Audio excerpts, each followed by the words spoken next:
What it do? Laker Nation. What's happening? It's your boy JUJU up in this motherfucker, man.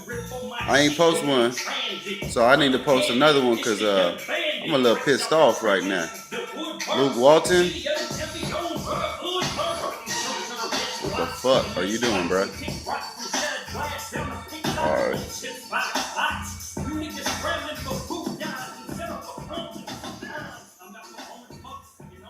Alright. What it do? Laker love to everybody. As you know, got the Kobe in the back. You know what I'm talking about? Number 8. You know, smell me? We out here in LA. Lakers just faced Oklahoma. And it was a trippy game to me, man. It was an ugly game. I fell asleep. I fell into like this trance, like where I was stuck, like couldn't move. So I went to sleep. It was that bad. The Laker game was that bad. I mean, I'm cheering, but it's like the fourth quarter. I'm like, come on, y'all. If y'all not going to make a push, then, you know, I'm finna go to sleep. I have no more emotion left. Y'all got to give me something. I've given you all I have. I've given you all I have. I need something in return. But Russell Westbrook scorched us, man. He scorched the shit out. He low-key, he should have just sat there and got 20 assists. He should have just sat there and got 20 assists on the Lakers. That would have been crazy. Why not? That'll probably guarantee him the MVP just right there. But him and Harden, man, they're going to have crazy assist numbers this year, man. But let's talk about these Lakers. Julius Randle. Let's talk about the good stuff first. Positives. Let's always try to be positive. Julius Randle was magnificent, man. He is, to me, looks to be the best point guard on the team. And that is, you know, that's not really good because he's a big man. He doesn't have the best dribbles like a actual point guard. But, you know, he can get inside of the teeth of the defense very effectively. And I think he scored by 18, 20 points, man. He was balling, bruh. You know, I was kind of surprised. I think I really looked at his stats. I'm like, man, I thought he should have had way more points than that. I'm like, damn. Bro only had like 18 points? What? He was like the best player out there. That's why we got beat so bad. 18 points? So, that was good. Julius Randle was good. Mozgov seemed like every time he touched the ball, he was pretty good. You know, 50%. Yeah, he's pretty good. Who else? D'Angelo Russell. You know, he did all right. He did okay. He had all right game. His consistency is not at all where it needs to be, but you know, I guess he does get a little, you know, time because of Byron Scott or whatever, that whole situation. So he didn't really get a chance to actually, you know, flourish because he didn't get time to play. Who else? Really, that was about it, man. Nobody could knock down no shots. Nobody could hit threes. Nobody could do nothing. You know, I can't even find too many positives about this game.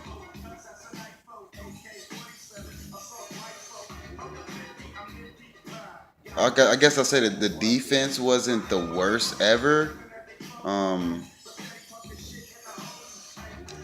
Maybe they moved the ball pretty well. They had a lot of open shots. They did have a lot of open shots, so that means they were out there trying, moving around, and they had a lot of open shots that they didn't convert. Well, okay, let's go into, you know, this is late night LakersZone. It's late night. It's like 11:10, so, you know, it's on my head, so I'm going to get it out. Let's have a discussion. Let's talk about this. For the first thing that I'm thinking about is consistency. Man, no, the first thing I want to talk about is the bigs.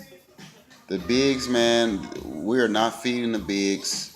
We're not letting them get to the free throw line. And I feel like Mozgov, every time they threw in the ball, he was like a veteran. He just do a little move and throw it in, and it was smooth. It seemed like he didn't touch the ball nothing but like four or five times, and I think that's terrible. You paying that man $11 million.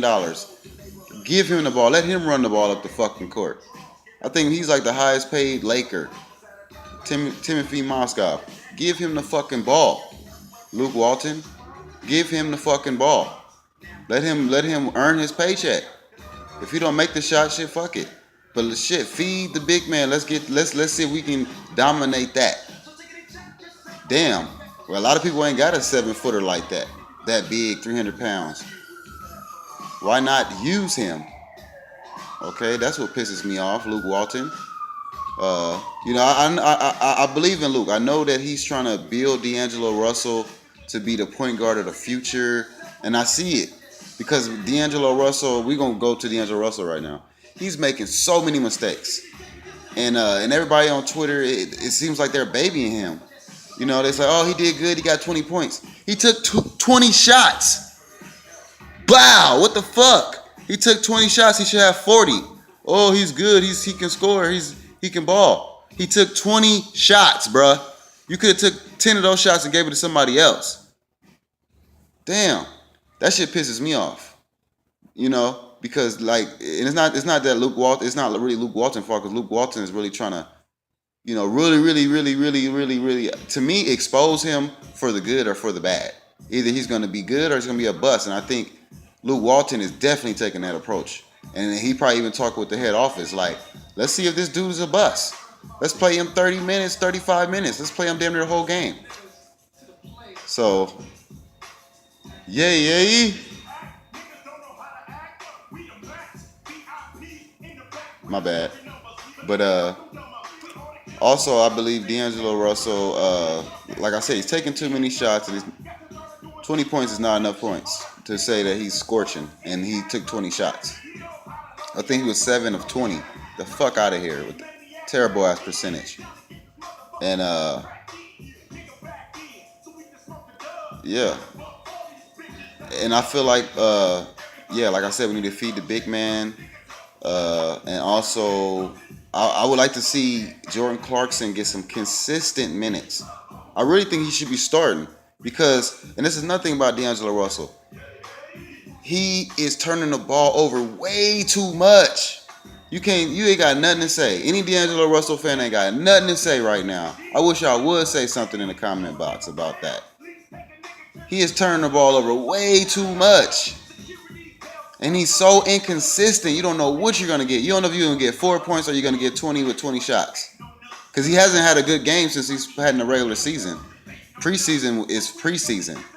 That's all it is. The regular season, he ain't shit. Real talk. He's inconsistent. He turns the ball over more. To me, he's like 75% reason why we lost the game. And I blame Luke Walton for keeping him in the game. And then it seemed like we got buried in a hole too far. And then he tried to get Lou Williams to bail us out. And, things Lou Williams usually do, like get fouled. It wasn't actually working. So that didn't work. And I don't like Lou Williams either. You know, I'm not a really big fan of Lou Williams. You know, this is LakersZone. We keeping it real. We speaking from our heart, you know what I'm saying? You know, and we got cojones. So nah, I'm not a fan of Lou Williams. He's inconsistent. Like one day he can give you 30 and then he'll give you 17. You know, I like him though. As a 6 man, I like to keep him around. You know, he's not like I would say a weak spot, but I'm not saying like we should put a lot of pressure on Lou Williams. I don't think he's that guy. And Nick Young, I'm kind of done with him in the starting lineup. I'm done with that. I'd rather have Lou Williams in the starting lineup.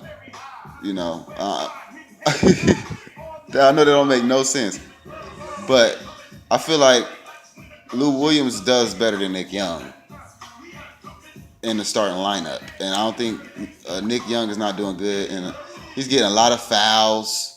You know, they talk about his defense, but he's getting a lot of fouls. I haven't seen it I've seen a little flashes. He get a couple steals. He's doing way 100% better. You know, but I think he's better off that second unit. Nick Young, he's so fire when he come off the bench to me. It's just like he sits there and he's able to look at things and he take advantage of them, and he seems more excited coming off the bench to me. And I think Jordan Clarkson should start in place of D'Angelo Russell. Uh, and I guess that's really it, man. That game was terrible to watch. I thought I was gonna die, but the Lakers gonna continue to fight.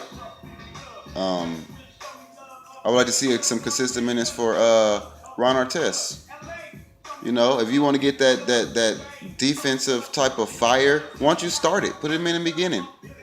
You know, he get a couple fouls. You know, maybe 3. And by the time he get to his third, you tell him once you get to your third foul, I'm taking you out. So he get a second foul, maybe he'll think like, I don't know. One thing about Ron Artest is it takes a while for his game to really kick in. He has to he's like an old ass car. He got to really they be more smoother once it warm up. You feel me? Everybody with that old school car, they know what I'm talking about. It stops shaking and then it just be smooth. But he really need that time. Maybe you interject him more than one time. Let's let them veterans start, man. You know, and put some young guys with them, because they gonna be able to move the ball and do the right things. Because really, at this point, we do need a win. We need to go back to 500, be 2-2 when we go to Indy. So we need to let's be what's the word I'm looking for? Not cautious, but let's just be smart. Let's play the smart guys, the consistent guys that's consistent. D'Angelo Russell's not consistent. Jordan Clarkson this year hasn't really been consistent, but I say his minutes is not consistent. This guy puts up numbers. Tar Black too. Let's give him some credit. 10 minutes, 8 points, 7 rebounds. Who does that in 10 minutes? He just got in the game, and he already got 7 rebounds. He out there doing his thing too. And I want to see Zubac a little bit. Since he's doing so many experience, Luke Walton. Let me see some Zubacs. Let me see some. You know what I'm saying? Let me see some Ron Artest, Meta World Peace. Let me see some. I'm not really a fan of Robinson, but he's a good guy you can put in there, But it's like you can't put him in Ron Artest because they're so undersized. It's kind of like he's a limited player. I think it would have been better for them to keep Yee, because that's something they could have traded. He's something that could have had value. Robinson is just something, but I don't know. I know he's probably a great locker room guy. He need to push D'Angelo Russell around. Get him tough. And I do not like his shot. What's that with D'Angelo Russell's shot? I know it seems like I'm going in on him, but hey, when you snitch and you do some fucked up shit, that just gives people a reason to fuck with you. That's just like high school. You know what I'm saying? When you fall over and trip over your own feet and fall on your lunch, niggas gonna bag on you. It's just how it is. So, but his shot, when he took his shot, like his legs like damn near kick his ass, like his feet go backwards.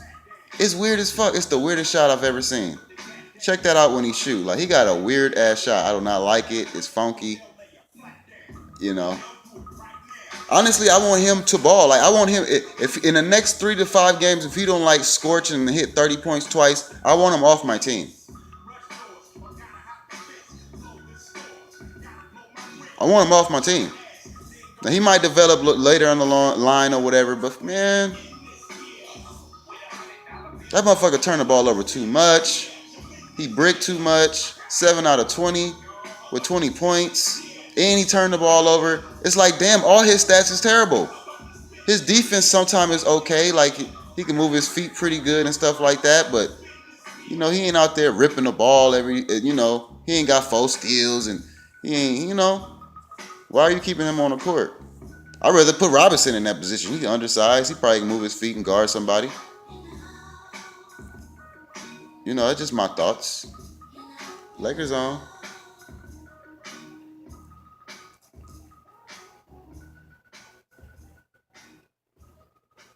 I think we could have won that game too.